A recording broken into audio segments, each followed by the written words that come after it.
फिलिस्तीन के समर्थन में उतरा लेबनान। इजराइल पर दागे 4 रॉकेट। क्या वर्ल्ड वॉर की आहट है ये जंग? इजराइल और फिलिस्तीन की जंग खत्म होने के बजाय तेज होती जा रही है।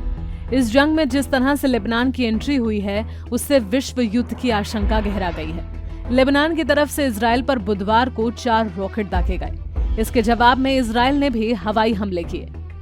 इजरायली सेना ने बताया कि लेबनान से 4 रॉकेट उत्तरी इजराइल में दागे गए। एक रॉकेट खुले इलाके में गिरा, 2 समुद्र में गिरे और एक को हवा में मार गिराया गया। इजराइल पर हुए रॉकेट हमलों को लेबनान में सक्रिय आतंकियों द्वारा अंजाम देने की बात भी सामने आ रही है। स्थानीय अधिकारियों ने कहा कि ये रॉकेट दक्षिण के कालियाले गांव से दागे गए थे। इस दौरान कम से कम 4 रॉकेट लेबनान के क्षेत्र में भी गिरे हैं।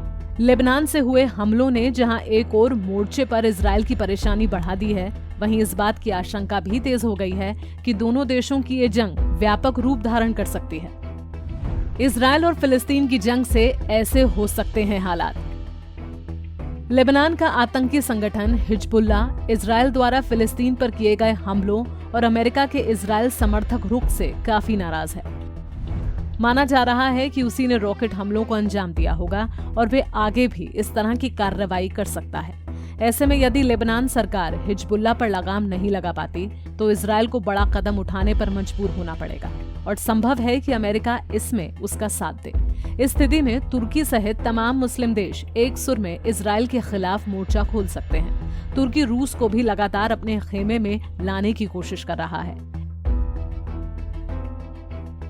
इजराइल के हवाई हमले में गाजा पट्टी से कम 6 लोगों की मौत हो गई और कई घायल हुए हैं। सेना ने बताया कि हमास शासित क्षेत्र से लगातार रॉकेट हमलों के मद्देनजर उसने दक्षिण में उग्रवादियों के ठिकानों को निशाना बनाया। हमले में 40 सदस्यों वाले अल अस्तल परिवार का घर भी तबाह हो गया है। इजराइल और हमास के बीच लड़ाई 10 दिन पहले शुरू हुई, जब उग्रवादी समूह ने यरूशलेम पर लंबी दूरी के रॉकेट दागे। गाजा के स्वास्थ्य मंत्रालय ने बताया कि 64 बच्चों और 38 महिलाओं समेत कम से कम 227 फिलिस्तीनी मारे गए और 1620 लोग घायल हैं। हमास और इस्लामिक जिहाद ने कम से कम 20 लड़ाकों के मारे जाने की बात कही है, जबकि इजराइल का कहना है कि कम से कम 130 लड़ाके मारे गए हैं। वहीं करीब 58,000 फिलिस्तीनी अपने घरों को छोड़कर जा चुके हैं।